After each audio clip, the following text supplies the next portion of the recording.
Please keep in mind this presentation is not medical advice. Recommendations made in this presentation are taken directly from medical organizations and do not represent the opinion of the presenter or of PMSF. Please discuss any medical decisions or changes to your loved one's medical treatment with his or her medical professionals. Good afternoon. My name is Carla D'Imperio, and I am the Director of Family Support with the Phelan-McDermid Syndrome Foundation. I'm also mom to Matthew, who is my 10-year-old as of today. Today's his birthday. My 10-year-old son who has Phelan-McDermid syndrome, and I'm so excited to be joined today by Dr. Lori Levi, who I will introduce in just a moment. This is the fourth in our 2025 Pathways education series. So this is a series of webinars that are really meant to help our families grow as caregivers and advocates on their pathways with their kids, with their children with Phelan-McDermid syndrome, and obviously adult children as well. Okay, so today's topic is understanding puberty, menstrual management, and women's health in individuals with Phelan-McDermid syndrome. This is a hot topic. We have over 100 people registered, so I think it's something people are really wanting to learn more about. Okay, so I'm very happy to introduce Dr. Lori Levi. She's an obstetrician, gynecologist with a background in psychobiology from UCLA and an MD from the University of Southern California.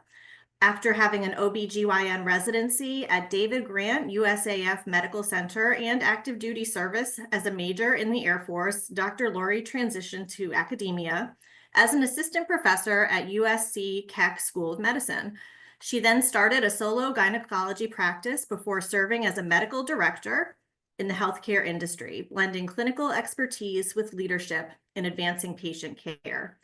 A Floridian by birth, Lori has 2 adult children, David and Rachel, and currently lives in Pasadena, California, with her husband, Alejandro.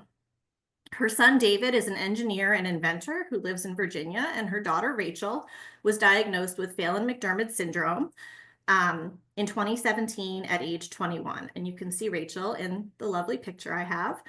And Lori's family has benefited from the resources and support provided by PMSF.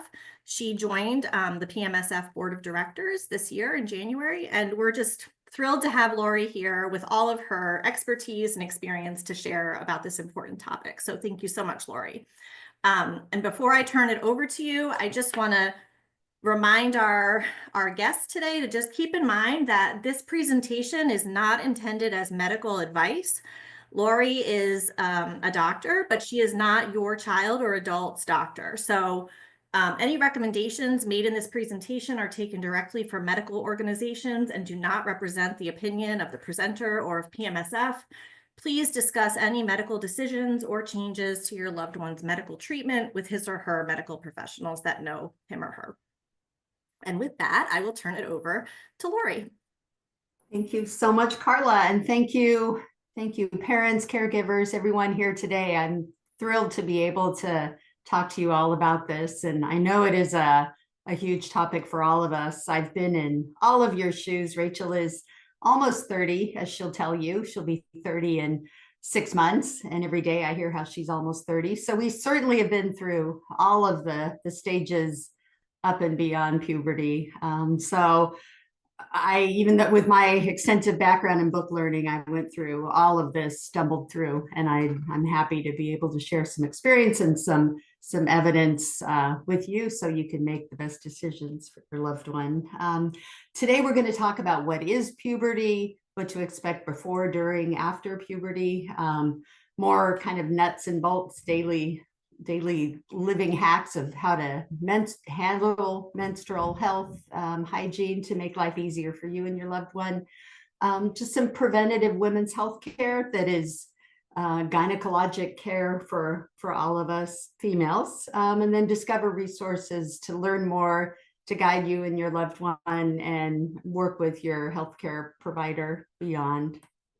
Next.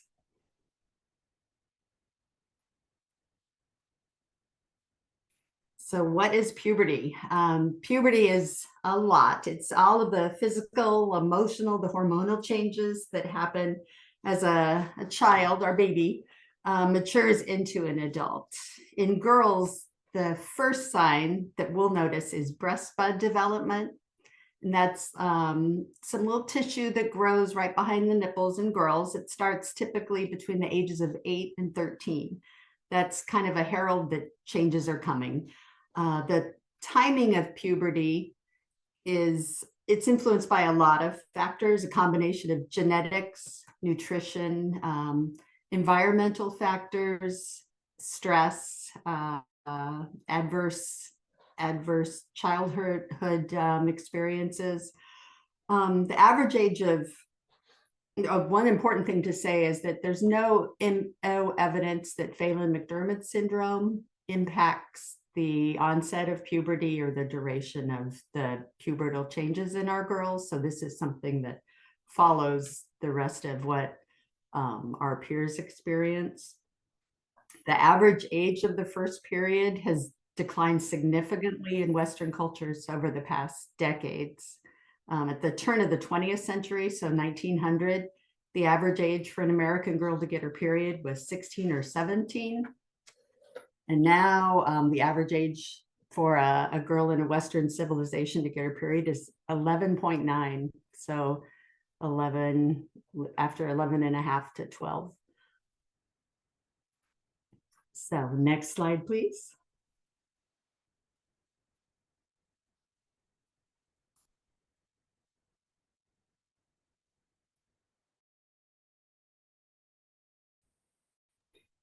So doctors, yeah, called Tanner stages.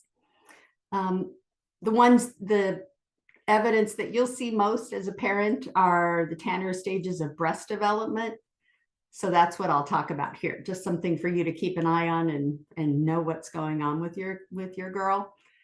Stage 1 is pre-puberty. It's all the things from babyhood, early elementary school, that delightful phase before puberty begins. There's so much going on behind the scenes at that time. But a lot of hormonal action that we can't see, but that's pre-puberty until, like I said, the first evidence that things are starting to happen. We get the little breast buds forming. That can be asymmetric on one side or another. Sometimes that little breast bud tissue can be tender. Breast bud development is triggered by rising estrogen levels. So that's what that signifies, and that's why that's important. That's the beginning of puberty. Normally happens between the ages of 8 and 13. Breast bud development, if you notice that before 8 in your girl, that can represent precocious puberty or puberty that's starting too soon, and you should check with your doctor on that. And then you see the breast development continues on stage 4 and then stage 5. Okay, next slide.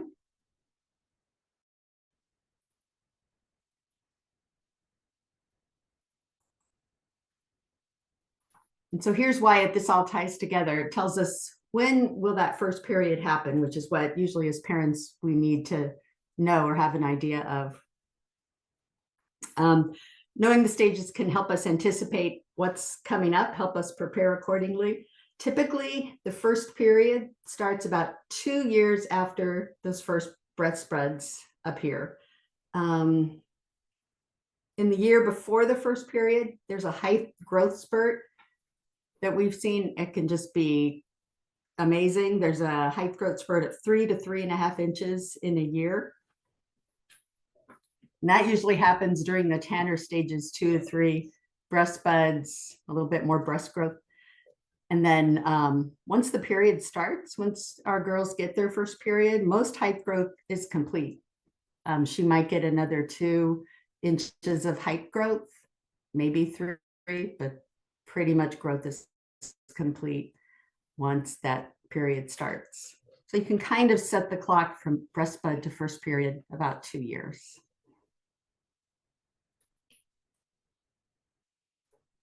Okay, and next slide. And here's another one where I've been there with you. Why are periods challenging to girls and to us, their caregivers? This kind of goes without saying. It's quite a challenge to have menstrual bleeding in someone who may be continent, partially continent, someone who can't handle their own hygiene well, who may wear diapers. It just at the time it happened, just seems like an unimaginable challenge. Also for non-speaking girls or girls who have a hard time explaining or understanding their bodies, which is so many of them or us, it's more pain and discomfort on top of other changes happening with their body. Limited communication then can lead to frustration, can trigger distress, and even, I know in Rachel's case, it could lead to self-injury, just like sort of like a cycle of distress, discomfort, the sensory issues from pads, napkins. It just was quite an incredible challenge on top of all the other hormonal growth challenges happening at the same time, which I know you know, but that's what's going to lead us to talk about our next topic. So Carla, next slide, please. And this is a question that I get a lot, the emotional and the behavioral changes of puberty. The emotional reactions of puberty typically begin in early puberty, often before or at the same time as the physical changes start. So in that kind of quiet period, quiet phase before, even before we see any physical changes, even before the breastbed changes, all of the hormonal brewing and action behind the scenes, again, before even age 8, hormonal changes are taking place that can lead to a lot of emotional behavioral changes in very early puberty. So that can take us as parents off guard because we're not necessarily seeing the physical changes yet. These emotional and the behavioral changes are driven by the early rises in puberty hormones. So we'll see mood swings, increased sensitivity, anxiety, irritability, changes in social behavior that precede any visible physical changes.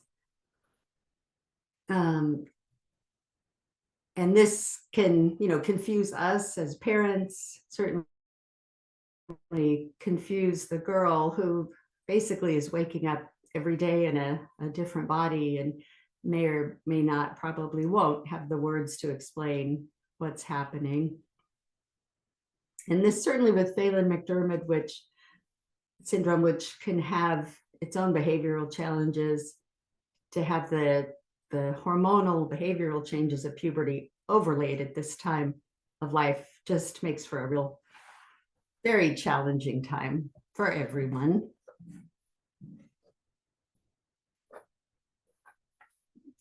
Okay, next slide, Carla.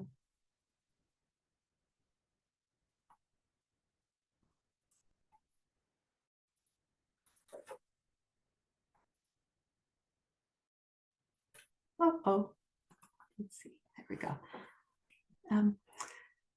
And as time goes by, then we do see the physical changes of puberty starting as the emotional behavioral changes continue. And this is where often these behavioral changes get attributed to raging hormones. Oh, puberty, we're just out of control here with our hormones. And we think, oh my gosh, let's fix the hormones and we can fix the behavior. We see the outward effects of the hormonal changes. And you think, again, this is something we can fix. And I've heard this from parents and I've had these thoughts myself. However, what kind of, when reading about this and looking at it for Rachel too, it's very complicated, more complicated than I can address in this talk, but I do want to kind of put the idea in your head that at the time of puberty, there is so much going on physically, emotionally, but also at brain development. There's so much brain development going on around the teen years, the early adult years. Processes like neuron myelination, synapse pruning, and other things like way beyond the scope of this talk are happening to our loved ones' brains at this time. So that is to say that if we feel like we can stabilize hormones, stabilize periods, that can't be expected to settle the coincidental difficult psychiatric symptoms that arise during puberty related to hormonal changes. I do really want to make that point, but that doesn't mean that there's not a lot that we can do to help our girls be more comfortable physically in their body, help them more easily handle the kind of the ups and downs of their physical body. And then that certainly can at least take a stressor off of their physical stressor off of their psychiatric issues that then can also be addressed separately. But yeah, sadly, putting them on something to straighten out their hormones will not straighten out the psychiatric challenges of this time of life, as much as we may wish that it was so. And it may seem that the raging hormones are to blame. And they're not blameless, but they're not the only culprit, because there's a lot of moving pieces.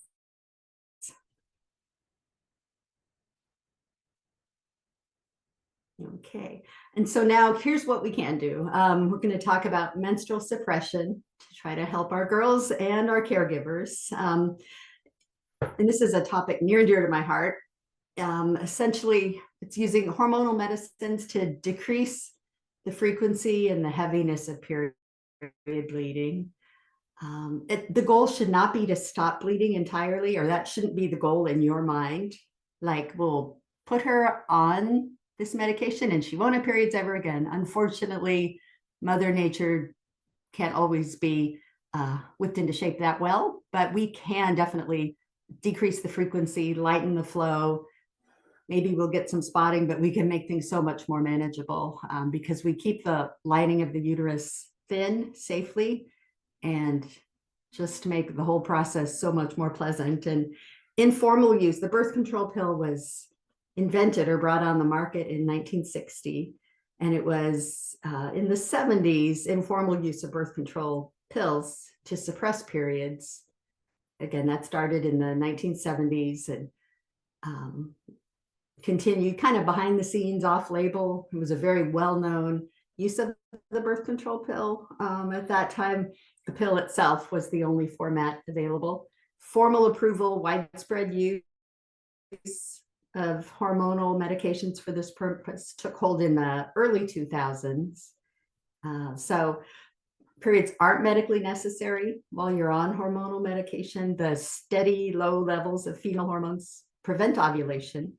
And so there's no monthly release of an egg. The uterine lining is stable.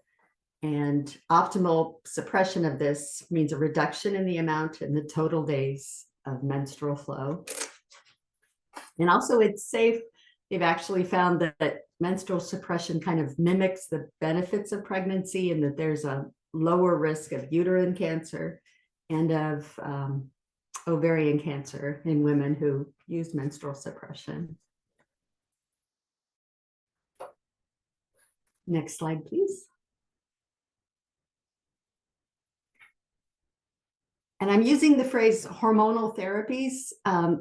Typically, it always was birth control pills, and I might still call it birth control pills, but the new going name is hormonal therapies, low dose hormonal therapies, because there's so many different formats and ways now of using these medicines. So don't be confused when I talk about hormonal therapies. It's a combination of estrogen and progesterone, which we'll talk about. That was the original use of these medicines, but it's so much more. Teens and women around the world use menstrual suppression for convenience, health conditions like heavy bleeding, endometriosis, polycystic ovarian syndrome, or just to reduce menstrual hygiene challenges, like we can. We typically wait until the girl has had at least one period, until she's had menarche, which is the start of the first period. This just lets us know that puberty is progressing. It sets a baseline. But in some cases, if you work with your doctor, menstrual suppression can be started even before that very first pregnancy starts. Again, that would be using the Tanner stages to kind of time. That's a little off topic. That would be something you could talk to your doctor about. But typically, once that first period starts, you could start menstrual suppression right away. If you want to wait a little bit, you can do that too. But there are definitely a lot of options. And next slide, please. And speaking of options, there's so many ways to get the hormones for our daughters or our loved ones. Progestin is a female hormone. It's very high during pregnancy. Typically, it's in all hormonal therapies. It's a hormone that suppresses ovulation. It keeps the ovary from spitting out an egg every month, and it thins the uterine lining. And estrogen is in some of these hormonal therapies because it helps prevent breakthrough bleeding. But it's not needed. The hormone that's required in all of these is the progesterone. Next slide.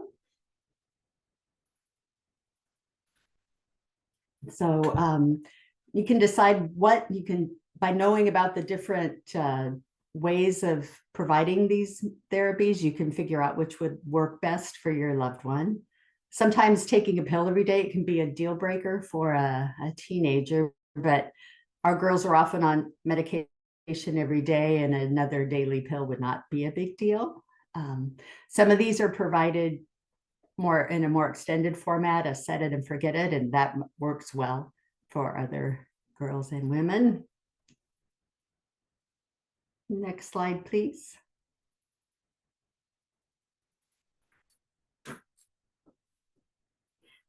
And certainly the most popular one, and the one that people typically start with because it's easy to start, easy to stop, easily reversible, is the oral contraceptive pill. It's the same thing as the birth control pill.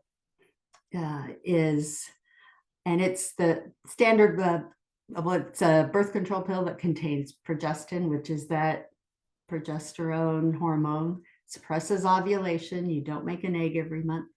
And they usually put estrogen in the birth control pill as well to control the bleeding and the spotting. The way the pill was originally designed, it triggered basically a fake period every month. Would be 21 hormone pills, 7 hormone-free pills. So that would make you have a period. Not to get too complicated here, but that's not necessary. So instead, oral contraceptive pills can be taken continuously.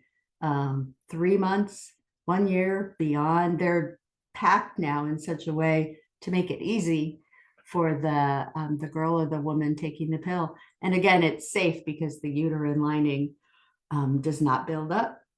The downside might be some unexpected spotting, but the advantage is no monthly bleeding and a lot of freedom from that, especially in terms of our girls. And much easier hygiene, comfort, and freedom. Next slide, please.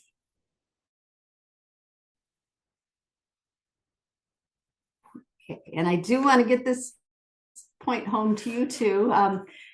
If your goal is no period for your loved one, well, first, that is probably not a possible goal.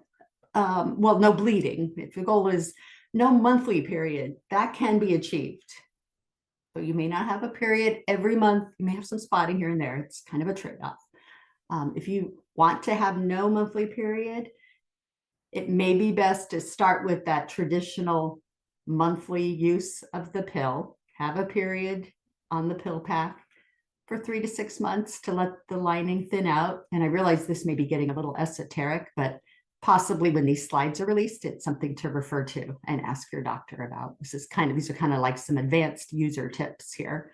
The other user tip I would give you is it's really important to hang in there. If your loved one starts the pill, it's been a month or two, they're spotting, things aren't working out great. If you can just hang in there, as long as there's no other intolerable side effects, if bleeding is the only problem after a month or two on the pill, hang in there, because things do get better. And if you keep switching, you might just keep on having spotting, but the pill takes 3 to 4 months to kind of work its magic. Again, as long as there's no other adverse effects that you're having. There are dozens and dozens of different kinds of pills if there are other side effects that aren't working. So I realize this slide is kind of wordy, and I would just say, hang in there to get the benefits of the pill. And if not, work with your doctor to get one that feels right for your loved one. The pill, for specifically for our mood symptoms, certainly the continuous hormone dose, like I was saying, it doesn't help with as much as we might hope with psychiatric issues related to the Phelan-McDermid syndrome that can be accentuated by puberty and those changes. I'm not going to say the birth control pill can smooth that out and fix that. However, not having the ups and downs of female hormones that we all go, that we go through, if we kind of smooth that over, it just takes one variable away. And certainly, I think maybe not, there hasn't been big studies done to show this, but I think if you ask a lot of moms, they've noticed that their daughters do better emotionally on a more continuous hormonal state that can be induced by being on the birth control pill. And that is, I'll tell you, that's what I've done with Rachel. She's on a continuous low dose birth control pill, keeps at least that one variable stable for her. And it does seems to help with her moods and any kind of premenstrual variation thereof. And Rachel would have a harder time saying if she's feeling premenstrual migraines, any of that. It just takes that kind of out of the picture for her, for which I'm very grateful. And then long-term benefits of birth control pill. It does, women that take the birth control pill for a duration, they do have we have better bone density long-term as they go into their later years. And then I mentioned the decreased risk of uterine and ovarian cancer as well. And then things to talk about with your doctor would be if some women with Phelan-McDermid syndrome might get more seizures around the time of their periods. Sometimes continuous birth control pills can help that, but sometimes not. So that would be something to specifically discuss with your doctor, but that there can be an impact there.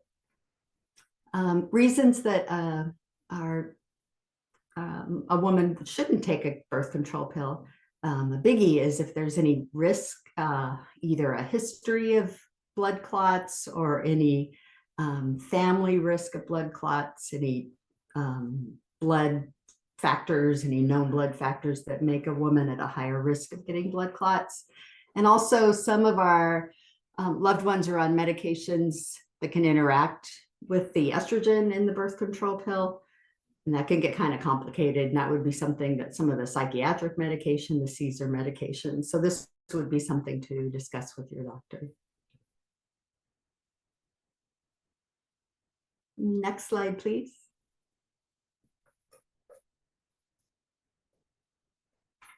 Okay, and now this is the IUD, which is such a lovely idea on its surface. It's not the most practical. The advantage of the IUD is it's an intrauterine device placed inside the uterus. It's the ultimate set it and forget it. It works for 8 years. It only has progesterone in it. It doesn't have any estrogen. Doesn't interact with seizure medicines. It has a very high effectiveness rate. However, as you can imagine, it's not conveniently placed. And it's certainly with our loved ones, it would be a challenge to place. That being said, it can be done under anesthesia. If you can find someone to work with you, with your loved one, and if that's a choice that you want to make, it can be placed under anesthesia. The woman having the IUD placed wouldn't know that it's being placed because she would be asleep. Then she would wake up, have that in place. It basically thins out the uterine lining, so the individual would have spotting at most, no bleeding, well, light bleeding, but after the first 3 to 6 months would have no period bleeding. So it's a good option. I do like that once it's in, no daily thought, no every 3-month thought. But it does have an invasive placement setup of its own, but just something to be aware of. And if some other procedure needed to be done on your loved one and she's going to be under anesthesia, it's an option to be aware of.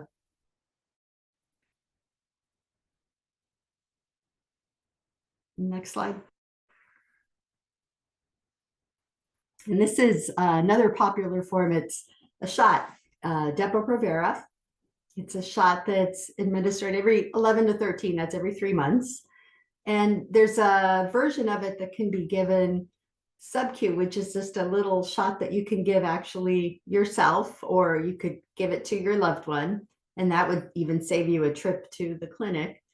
So every 3 months, just a little shot. It's progestin only. There's no estrogen. And after a couple of years, it's 70% no bleeding, no spotting at all. In the beginning, spotting can be pretty common. And this is a popular choice with our girls because it's so easy. It works well. Again, the rate of no period is very high, and then ultimately the rate of no bleeding is really high, and it's easy. It's the downside our downsides are, we know it's not great for long-term bone density, although it seems like when you stop using the shot, the bone density can come back, and girls do seem to gain weight, and there may be it seems like there's a mood effect on some girls where they get maybe more depressive kind of mood after a while on the progestin. So like everything, it has its advantages and disadvantages, but it's an easy option if a daily pill or if estrogen containing pill is not something that you want to use. Next slide.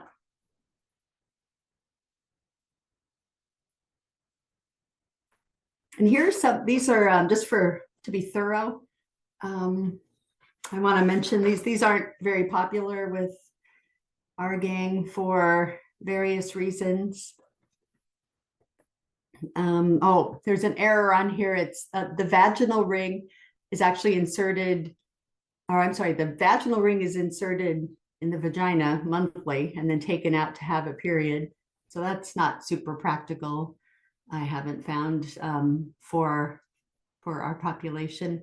The skin patch, it's basically birth control pill, hormones in a patch that is applied weekly. That's an error on the slide. And I can update that, Lori, when I share the slides. I'll change it. I'll make sure. Oh, okay. Thank you. Yeah, no problem. And just for your information, we're at 35 minutes. Okay. Well, I think I only have 3 more hours. No, I'm kidding. Okay. But yeah, so the skin patch, like with Rachel, she would peel that right off. But maybe your loved one would be different. And the skin patch is applied weekly. There's an implant that goes in the upper arm, put in there by a doctor. It works for 3 years. It sounds great, but again, Rachel, I know would mess with that. It's just right below the surface of the arm skin. So just so you know about that. Okay. And next, one thing I did want to add too, there are oral pills that don't have estrogen in them. Need to put that in there too. So now I think you know all about that. And now we're going to talk about there are ways to help cramping, heavy bleeding that don't involve taking hormones, in case that's not for you or for your loved one. Here's some ways to help lighten cramping, and all of these tips can also help if your loved one is on hormonal therapy as well. We have non-steroidals actually are amazing for menstrual cramps, for heavy blood loss. They can shorten the duration of your period. This works for any menstruating person.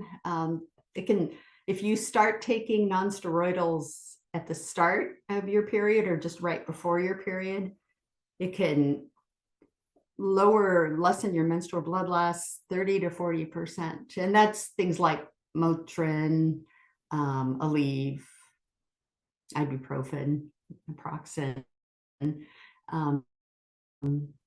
just make sure that your loved one is able to take non-steroidal anti-inflammatories as far as if they don't have any tummy problems or any interactions. Heat therapy, actually just heating pads, warm baths can be just as effective as non-steroidals in terms of helping with pain and cramping in some people. And then there are some dietary supplements, vitamin E, omega-3, thiamine, vitamin B6, magnesium supplements can help menstrual cramping. That would be something you can look online. There's different regimens, but there are non-hormonal things that can help with cramping.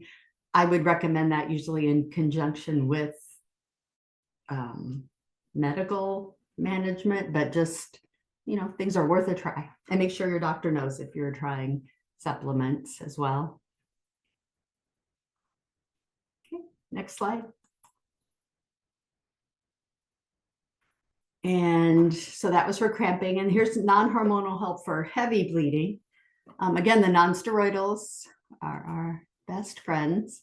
There's a newer medication called Lysteta that actually prevents the breakdown of clots inside the uterus, and that helps with the heavy bleeding. It gives the uterine lining a chance to catch up. So if your loved one is having really, really heavy bleeding, the doctor can prescribe this before the period to lighten the flow. That can reduce the bleeding about 60%. And then again, I like to throw in non-prescription things. Magnesium in raspberry leaf tea can help. So you can look into that and let your doctor know. Okay, next slide.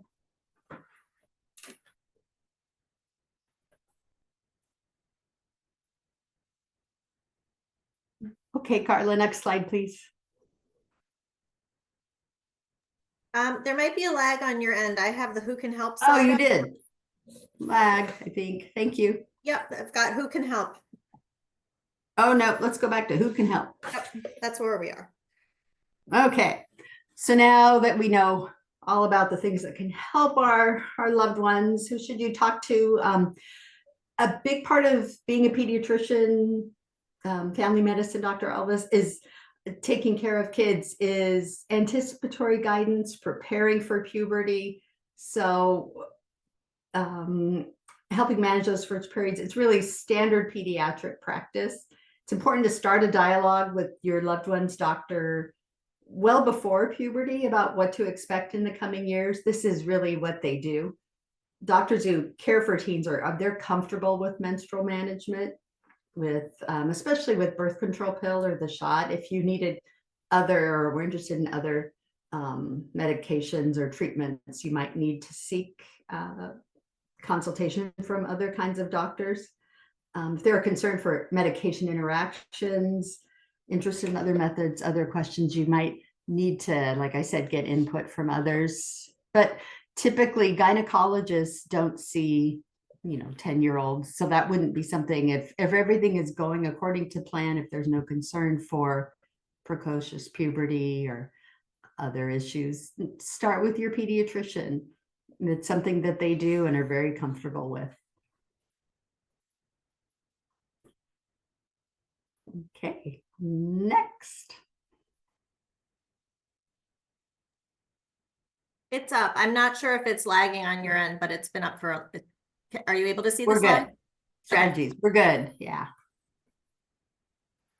All right. And so this is strategies for daily life, just some hacks here. I don't know if you're aware of this, but I wasn't aware of this. The days of sanitary pads are over if we want them to be.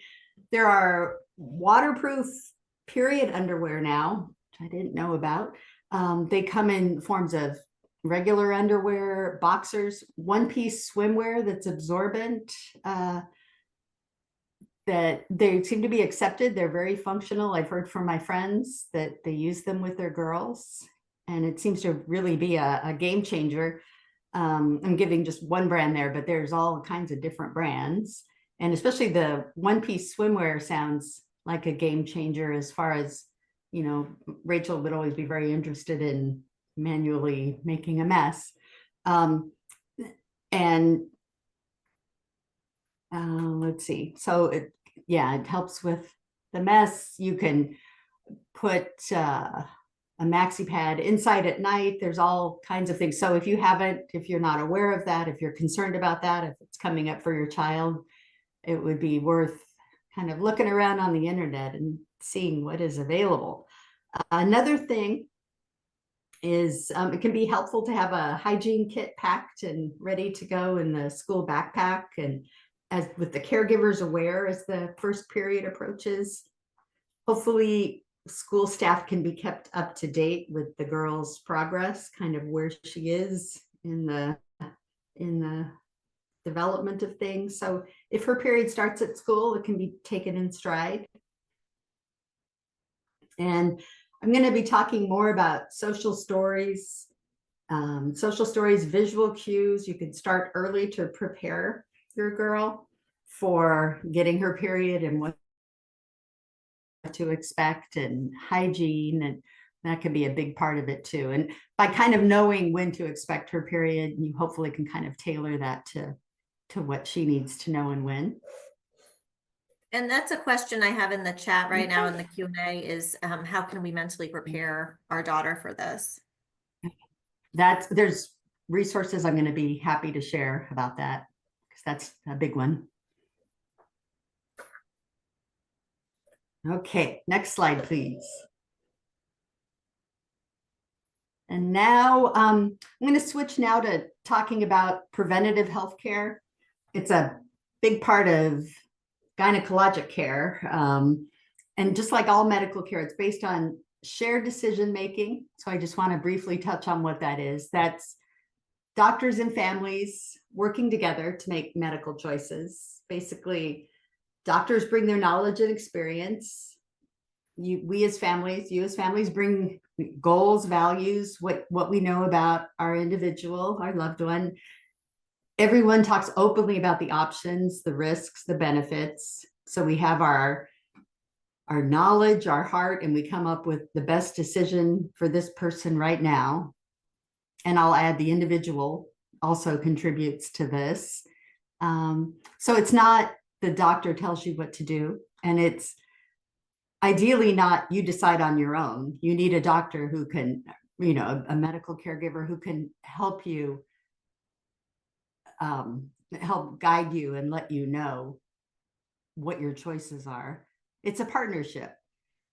So that's why I'm bringing up, I'm letting you know as far as preventative healthcare, what the options are. And then your loved one best. You can ask questions, and remember, you can always revisit decisions as needed, as situations change, as you see the effect on your loved one for any medical choice that you make.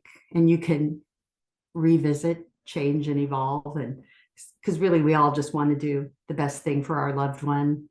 We don't have crystal balls, but we have our brains and our hearts, and that's how we get through. So now we're gonna pop into talking about preventative care. There we go. So I think at least the women in the audience are used to going in for our preventative health care. Some of that is changing. A lot of it is A lot of the things that we used to do for preventative healthcare has changed. The timing has cut back on a lot of things. But how some of this, and this is kind of how things might look for our girls and our women with Phelan-McDermid. I've been thinking about this a lot because of Rachel, like how this might look for her. For her, and again, take this, for your loved one and apply it as it might make sense. Under 21, our teens, I'm going to talk about HPV vaccination and then certainly help with periods, as we've gone over in great detail. Between 21 and 24, general health checks. It's important to know that pelvic exams are not needed to start the birth control pill. You don't need a PAP. You don't need any kind of pelvic exam, only if there's a problem. The speculum exam, all those things. I think we worry about that with our girls. And the focus is on comfort and trust building. So now we're going to look here and talk about now HPV, cervical cancer screening, breast cancer screening. So next slide. I'm just wondering, when would a pelvic exam, when would that start then with our pelvic exam per se is only problem-based. Okay. Only if there's pain, bleeding, infection concern. Yeah. Not as just a routine. Let's see. Oh, what happened to HPV? That's what I'm looking for. Give me Go forward. Second. Here we go.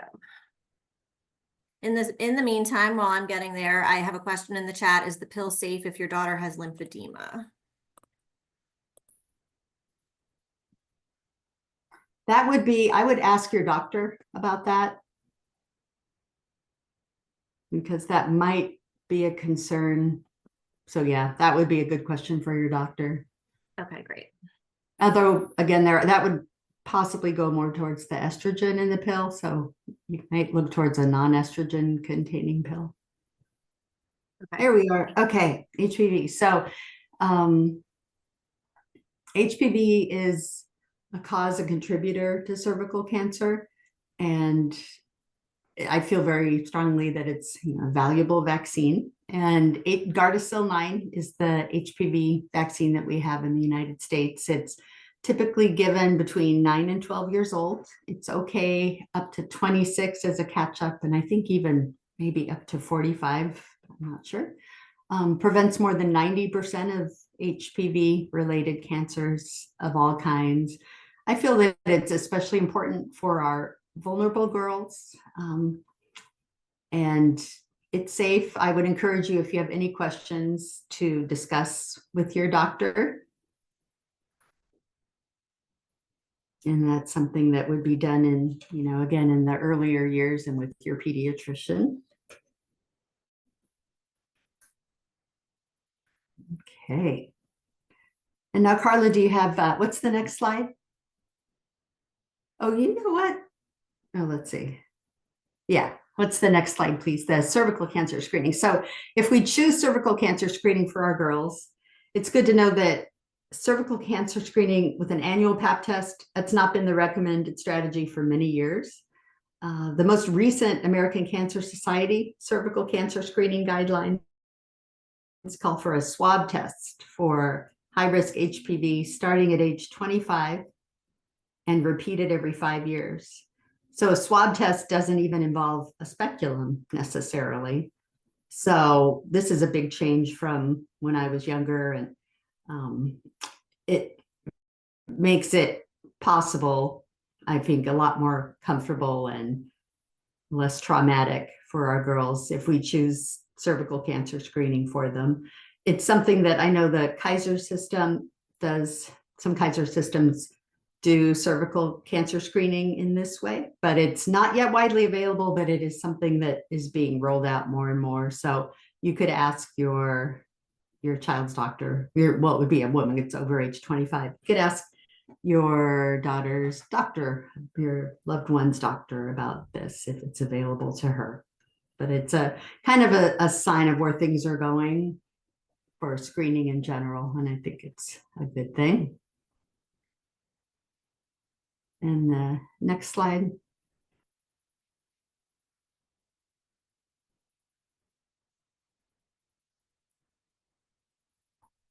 And if you choose breast cancer screening, there are some facilities that specifically work with disabled individuals. Each screening method has its trade-offs.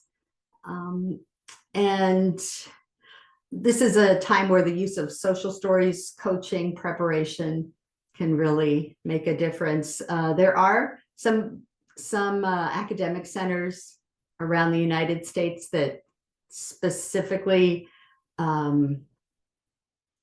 serve disabled women. I know there's one in Pittsburgh. I've been speaking to the doctor that runs that. It's for disabled women, more physically disabled, but also intellectually disabled. They just take more time, and their staff is specifically coached as far as how to work with, our population. I wish there were more facilities like that, but that is a goal for the future. And let's see, next slide, please. I think we're going back now to. Yeah, we need to go. Sorry about that. That's my. No worries. There we go.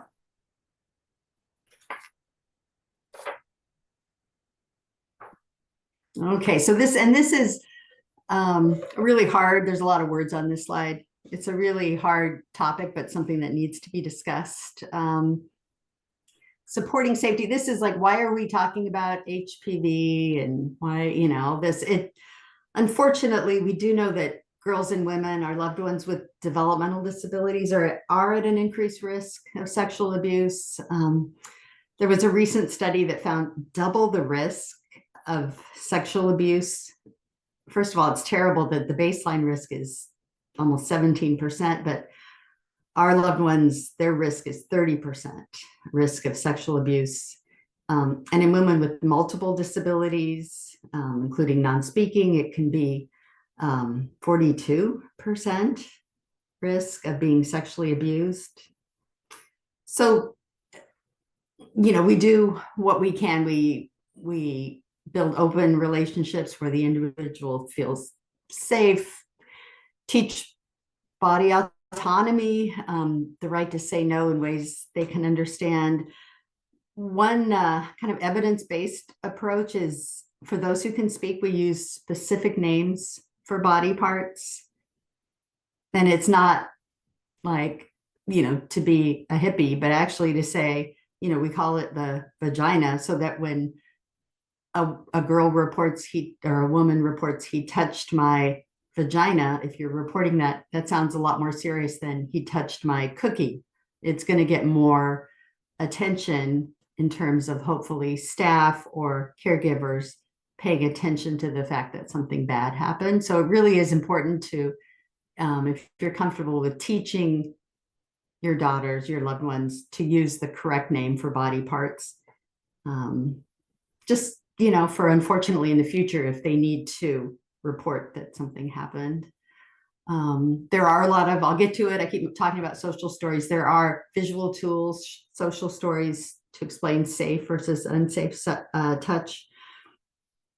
And also at medical visits. This is a time where she's seeing someone she doesn't know. Hopefully most caregivers will model respectful, regular visits that model consent, privacy, dignity, like, may I examine your chest? May I push on your tummy? May I move and just to get used to that's the appropriate way to handle things. And as parents, we can be alert to changes in behavior, mood, health, any signs of distress. I know with Rachel, you have to kind of target it at the individual, how they might report or understand. With Rachel, we didn't teach her this, but somewhere along the line, she learned to never let someone touch her folded places. And I just thought that was so great. It sums up a lot. And she still says that.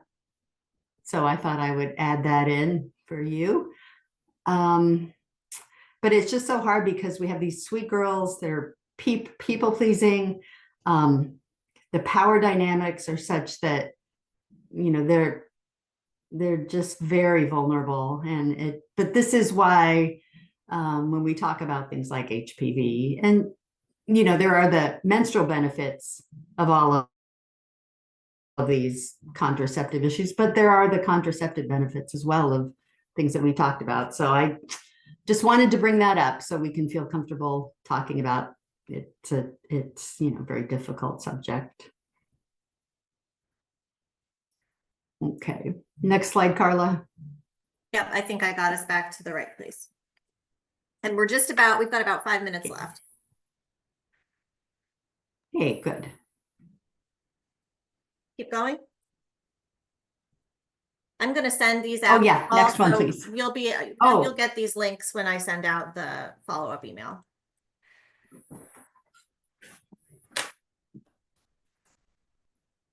Did you hit the next slide? I have the Healthy Bodies Vanderbilt book up. Oh, it's a lag here across the country. There it is. Okay, so now the resources. There are really good resources for your reading as parents, caregivers. This is going to Carla will send these out. It's the ACOG. She just clicked right by. Anyway, that was on that slide. You'll get that sent. But what I want you all to do is go look up the Vanderbilt, the Healthy Bodies. It is an online, it's a PDF. It's a parent's guide for puberty of girls with disabilities. I think it's like, I don't know, 100 pages, Healthy Body Toolkit. And then it has separate appendix. You can print things out. You can get social stories for things. If you go to the next slide, I'll show you an example. Vanderbilt Healthy Bodies Toolkit. Here's just an example. Social stories, visual cues. It shows you things you can work with your child in ways they might respond to. There's this story. I'm not going to read that paragraph to you. There's visual cues. And this not sure if maybe you put your hand over your mic or something, but I can't hear you. What? I didn't. Something just changed with your Can you hear me now? You're low. Oh. If you lean close, it's better. Okay, I'll lean close. How about now? It's fine.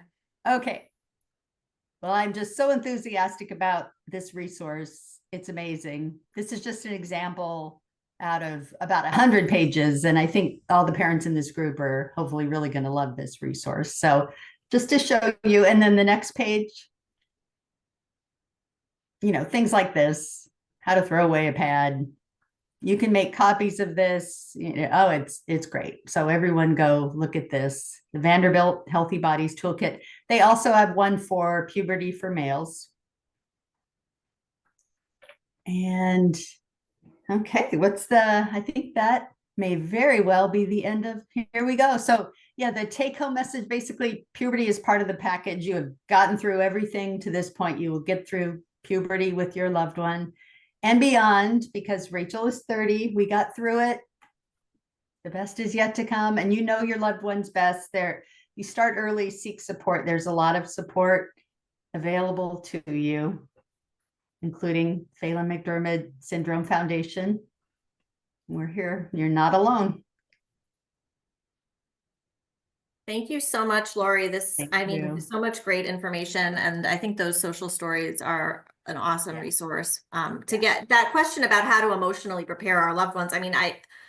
Matthew's a boy, so it's different, but I don't know that I could emotionally prepare him for something like this, but having the social stories where you're at least sort of getting them used to the steps, and it's so broken down, is really, really helpful. And I think that what can make this so challenging too is our kids are at so many different skill levels in terms of speaking and comprehension and motor skills, even to be able to fold up and throw away a pad, or if they're still, my son's still in diapers, he's 10. So it can really vary, but you've given, I think, our family so many tools and resources.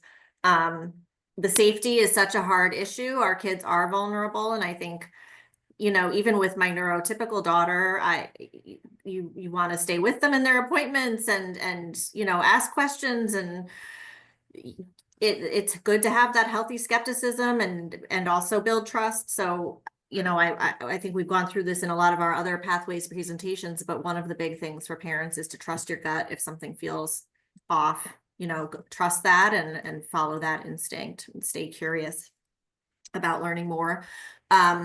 So thank you. This has been excellent. I will be sending out to everyone who registered the video once I edit the recording and the slides, so you all will get that.